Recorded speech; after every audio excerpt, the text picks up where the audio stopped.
लोकसभा चुनाव का बिगुल बज चुका है और आप देख सकते हैं कि इस बार जो चुनावी मैदान में है, हावड़ा से जो प्रार्थी हैं लगातार एक तरफ से तृणमूल कांग्रेस से प्रसून बनर्जी हैं, तो वहीं पर डॉक्टर रतीन चक्रवर्ती उन्हें टक्कर दे रहे हैं। और इसी के साथ में एक निर्दलीय प्रार्थी आप देखते हैं राजेश कुमार प्रसाद जो हैं वो मैदान में उतरे हैं, ताकि जो लोगों की समस्या है, जो हावड़ा जिला के सबसे मूल समस्या है, जिसके ऊपर पिछले विगत 10 वर्षों से कोई कार्य नहीं हुआ है, और उसी को लेकर के वो मैदान में उतरे हुए हैं, ताकि जो लोगों की समस्या है उन्हीं उस पर काम किया जा सके। जो यहाँ के इंडस्ट्री लगातार बंद हो रहे हैं और उसको कैसे चालू किया जा सके, उसको लेकर उन्होंने एक रणनीति बनाई है और चुनावी मैदान में उतरे हैं। आगामी 2024 का चुनावी बिगुल बज चुका है और सभी पार्टियां इस बार अपने भाग्य आजमाने के लिए मैदान में उतर गए हैं। टीएमसी, बीजेपी, सीपीएम हावड़ा में अपना भाग्य आजमा रहे हैं। प्रसून बनर्जी को टक्कर देने के लिए भारतीय जनता पार्टी ने रतीन चक्रवर्ती को मैदान में उतारा है और नई पार्टी ऑल इंडिया आर्य महासभा ने पहली बार उम्मीदवार के रूप में हावड़ा सदर से राजेश कुमार प्रसाद को मैदान में उतारकर अपना भाग्य आजमा रही है। उन्हें आशा है कि जनता इस बार सही प्रार्थी को वोट देगी। आपको बता दें कि पश्चिम बंगाल में बेरोजगारी की समस्या बड़ी है और इसी को लेकर जीत कर आने के बाद राजेश कुमार प्रसाद जी का पहला काम रोजगार दिलाने के ऊपर होगा। आइए हम बात करते हैं राजेश कुमार प्रसाद से और क्या कुछ कहना है उनका।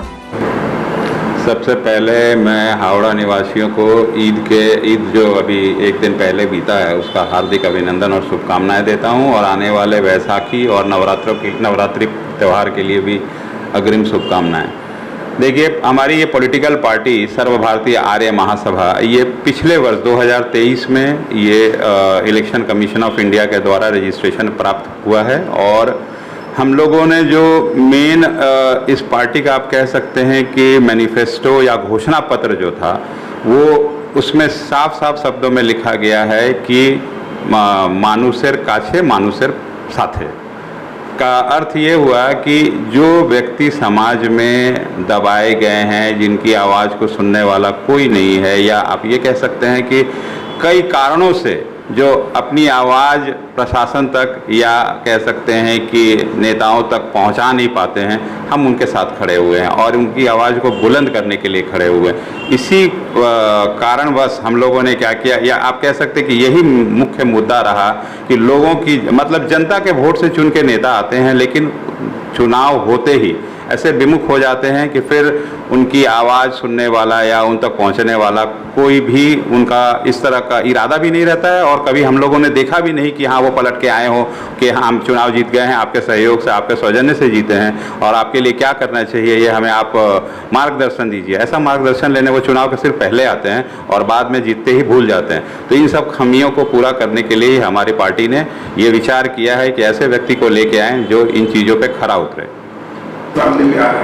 देखिए, जहाँ तक सवाल प्रतिद्वंदिता की है, मैं प्रतिद्वंदी तो मानता नहीं क्यों इनमें से किसी को भी, क्योंकि हमारी नई राजनीतिक दल है, हम लोग पहली बार चुनाव में आए हैं, तो हमारे पास जनता के पास पहुंचने के बहुत सारे कारण हैं और जिसकी वजह से जनता में वोट भी देगी और चुन के भी लाएगी। और जहाँ तक रही बात ये बड़े दिग्गज लोगों की आप जो बात कर रहे हैं, तो आप ये बताइए कि हमारा सचिवालय जो कलकत्ता से शिफ्ट होके हावड़ा में आ गया, और चूंकि हावड़ा के बारे में कई बार आप लोगों के माध्यम से भी रिपोर्टिंग हुई है, आप लोगों के माध्यम से भी जानकारी गई है, मतलब मुख्यमंत्री तक को भी जानकारी गई है, मुख्यमंत्री तो स्वयं बैठती है हावड़ा में, तो उसके बाद भी इतनी उदासीनता यहाँ के बाद निवासियों के लिए।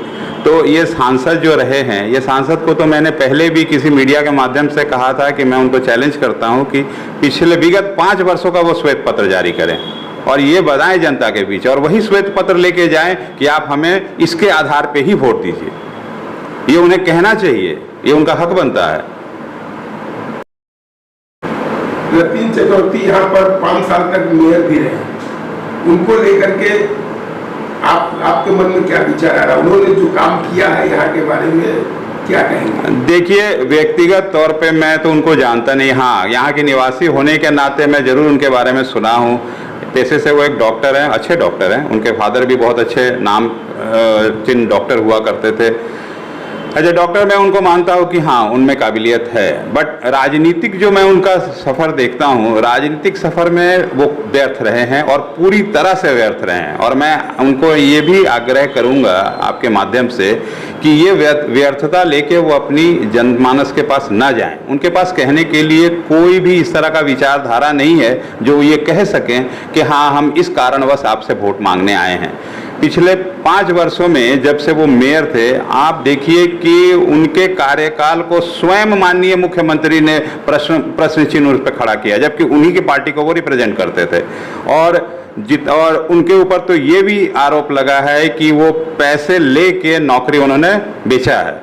कई जो युवा जो नौकरी के हकदार थे उनको अधिकारों से वंचित रखा और पैसे लेकर इन्होंने जिनको मेरिट लिस्ट में जिनका नाम भी नहीं था, या आप कह सकते हैं कि जिन्होंने कभी उस प्रक्रिया में भागीदारी भी नहीं ली, उनको सिलेक्ट किया गया सिर्फ पैसों की बदौलत। तो ये आरोप है उन पे, और उन्होंने इस आरोप का अभी तक कहीं पे भी कोई खंडन नहीं किया है, और ना ही वो ये कह पाए हैं कि हाँ मैं इस आरोप के ऊपर हूँ। आप अगर कंटेस्ट कर रहे हैं, क्या जनता के सामने अगर आप आते हैं तो क्या यहाँ के लोगों को, इससे जनता के लोग क्या लाभान्वित पड़ेंगे? देखिए, मैं सबसे पहले आपको बताऊं कि हावड़ा क्षेत्र जो हमारा रहा है हमेशा से वाणिज्यिक व्यवसायिक क्षेत्र रहा है, हमेशा से ही रहा है।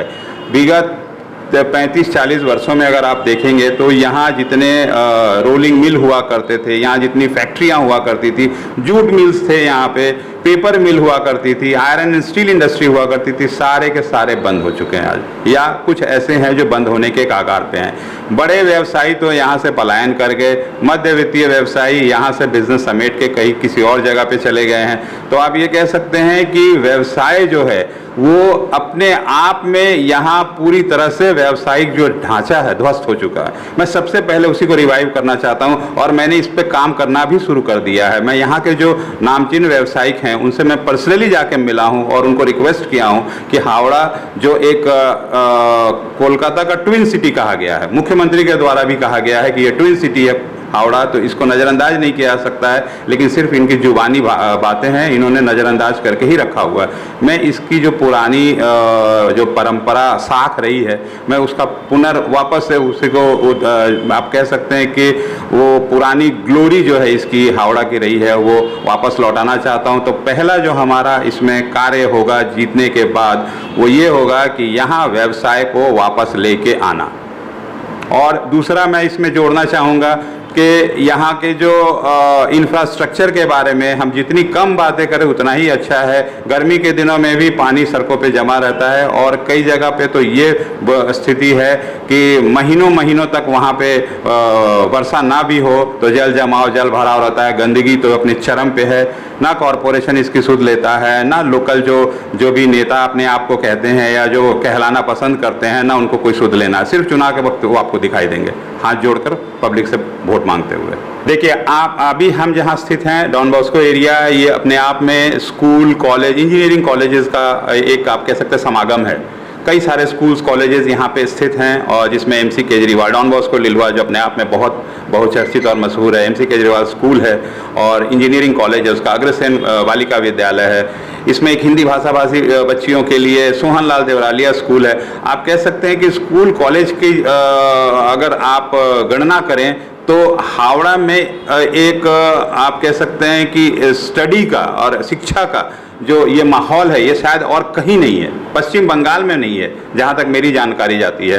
तो इस शिक्षा का सही सदुपयोग अगर यहाँ पे कैंपस ऑर्गेनाइज किया जाए, बच्चे क्या है 12 के बाद या जो इंजीनियरिंग कॉलेजेस में हैं, जो कॉमर्स कॉलेजेस में पढ़ाई कर रहे हैं, वहाँ अगर कैंपस हो, सिलेक्शन हो, उनको अगर अपॉर्चुनिटीज़ मिले तो मुझे लगता है कि बहुत बेहतर हो सकता है युवा वर्ग के लिए। मैं विशेष रूप से, मैं खुद भी एक शिक्षक रहा हूं, तो मेरा हमेशा से ये मानना रहा है कि युवा जितना ज़्यादा उसको अपॉर्चुनिटीज़ मिलेगी, जितने ज़्यादा उसको सुविधाएं मिलेगी नौकरी का, बेहतर पढ़ाई का, तो मुझे लगता है राष्ट्र निर्माण भी इसी से होगा। अच्छा, एक और सवाल, जीत को लेकर आप कितना प्रतिशत आश्वस्त हैं? देखिए, मैं तो पूरी तरह से आश्वस्त हूँ क्योंकि हम लोग जो मुद्दे लेके आ रहे हैं वो ज़मीनी हकीकत से जुड़े हुए मुद्दे हैं और क्या है, हर व्यक्ति कहीं ना कहीं उससे प्रभावित हुआ है। तो इस बार हमें आशा नहीं पूर्ण विश्वास है कि जनता हमें आशीर्वाद देगी और अपनी बेशकीमती वोट से हमें विजयी बनाएगी। धन्यवाद।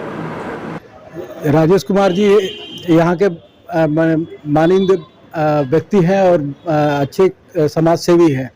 इन्होंने समाज के लिए बहुत किया है। कोविड वगैरह समय में इन्होंने बहुत काम किया था। ठीक है, लोगों की बहुत मदद करते हैं और हम लोग तो खैर इनसे बहुत दिनों से जुड़े हुए हैं, किंतु ये बहुत सारा सामाजिक कार्य, शादी, लड़कियों का शादी विवाह करवाना, गरीब को और गरीब लोगों का इलाज करवाना, ऐसे बहुत से कार्य इन्होंने किया है। तो सामाजिक जीवन में इनका पहला पदार्पण है। हाँ, ऐसे स्वच्छ और पढ़े लिखे लोगों का मैंने राजनीतिक जीवन में बहुत दरकार है और आशा करते हैं कि लोग इनका समर्थन करें कि अच्छे लोग राजनीतिक में आए। आपका नाम? जी, मेरा नाम शैलेश शर्मा है।